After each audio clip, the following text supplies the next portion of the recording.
Hi students, अगर आपने 11th में कॉमर्स स्ट्रीम को चूज किया है और सीए बनना चाहते हैं तो ये वीडियो आपके लिए बहुत इंपॉर्टेंट है। इसको ध्यान से सुनना। जैसा कि आपको पता है कि अभी सीए फाउंडेशन के एग्जाम एक साल में 2 बार होती है, जून और दिसंबर, और कमिंग एग्जाम आपकी जून 24 पे होने वाली है। लेकिन आगे से सीए फाउंडेशन के एग्जाम एक साल में 3 बार होगी, जनवरी, मई एंड सितंबर। और आपका जो बोर्ड एग्जाम होता है वो होता है मार्च में। तो मार्च में बोर्ड की एग्जाम देखिए, अगर मई में सीए फाउंडेशन के एग्जाम देना चाहते हैं तो उसका एक ही तरीका है कि सीए फाउंडेशन की प्रिपरेशन आपको 11th एंड 12th के साथ साथ करनी पड़ेगी, क्योंकि अगर आपने मार्च के बाद में करने की सोचे तो 1 महीने का टाइम मिलेगा, वो सफिशिएंट नहीं होगा। तो 11th एंड 12th के साथ साथ सीए फाउंडेशन की प्रिपरेशन कैसे करें? तो बहुत सारे बच्चे कहते हैं कि साहब 11th 12th में हम डमी लेके और उसके बाद में ये कर लेंगे, लेकिन डमी एक प्रॉपर सोल्यूशन नहीं होता,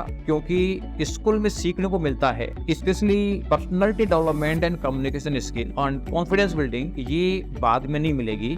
इसलिए 11th एंड 12th में अगर डमी लेते हैं तो ये बहुत बड़ा नमूना स्टूडेंट्स को रह जाता है और वो लाइफ लॉन्ग प्रॉब्लम क्रिएट करता है। तो फिर क्या तरीका है? तो इसका तरीका ये है कि आप कोई ऐसी स्कूल में ही आप 11th 12th की क्लासेस लें, ऐसी स्कूल ज्वाइन करें जहाँ पे 11th एंड 12th के साथ साथ सीए फाउंडेशन भी करिकुलम में शामिल हो। वीएसआई जयपुर ये फैसिलिटी आपको प्रोवाइड करती है, जिसमें हमारी सीबीएसई स्कूल है, वीएसआई इंटरनेशनल स्कूल, आप उसमें 11th एंड 12th चालू करें और Vidyasagar institute CA foundation classes एक शेड्यूल्ड बेसिस पे उसमें प्रोवाइड करेगा। तो उसमें हमारा प्लान ये रहता है कि 11th में जो कोर्स है 11th का उसको बिल्कुल कंप्लीट करवाते हैं, क्योंकि जो केवल बोर्ड की एग्जाम देते हैं उसमें बहुत सारे चैप्टर ऐसे हैं जो बोर्ड में वेटेज नहीं रखते, लेकिन सीए एग्जाम्स में वेटेज रखते हैं। तो हम दोनों तरीके के चैप्टर्स को बिल्कुल स्ट्रॉन्ग कराएंगे, जिससे कि फंडामेंटली 11th में उसका स्ट्रॉन्ग बेस तैयार हो जाए। 12th की क्लासेज स्टार्ट होगी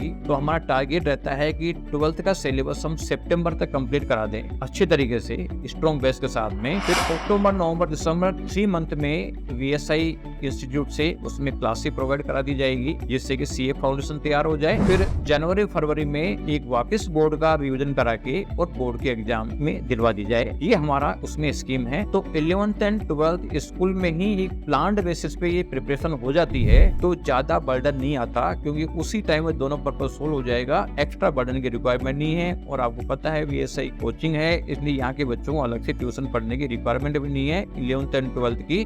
तो उनका 11th 12th और फाउंडेशन स्ट्रॉन्ग तरीके से तैयार हो जाएगा।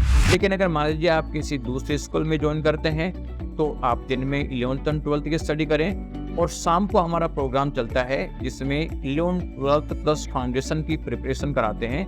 इसमें 11th एंड 12th की क्लासेज होती है और साथ में इसी तरीके से शेड्यूल में फाउंडेशन की क्लासेज कराई जाती है। कोशिश करते हैं कि सितंबर तक कोर्स पूरा हो जाए। इसके बाद हुई अक्टूबर, नवंबर, दिसंबर में आपका जो फाउंडेशन की तैयारी हो जाए, और फिर उसके बाद में जनवरी फरवरी में रिवीजन करके और वो वापस 12th के एग्जाम में अपेयर हो जाए।